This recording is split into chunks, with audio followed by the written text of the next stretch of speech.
నేను మీ ఆకాశవాణి. నేను చెప్పే కథ నుండి మీరేం నేర్చుకున్నారో కామెంట్ చేయండి.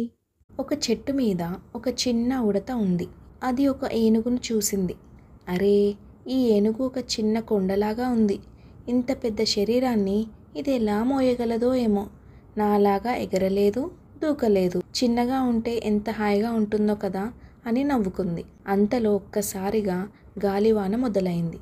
గాలి వేగంగా వీయసాగింది. చెట్టు కొమ్మలు వేగంగా కిందకి మీదకి ఊగసాగాయి. ఉడత ఉన్న కొమ్మ విరిగి దభీమని కింద పడింది. సర్రున గాలికి కొట్టుకొని పోసాగింది. అంతలో ఉడతకు ఏనుగు కాలు కనపడింది. దానిని గట్టిగా పట్టుకుంది ఉడత. ఏనుగు ఎంత పెద్ద గాలి వీచినా కొంచెం కూడా కదలకుండా హాయిగా అలానే నించుంది.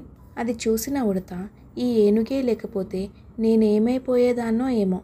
ఇంతసేపు దీనిని చూసి నవ్వుకున్నాను, కానీ దీనివల్లనే ఈరోజు బ్రతికాను. ఇంకొకసారి దేనిని ఎగతాళి చేయకూడదు అనుకుంది.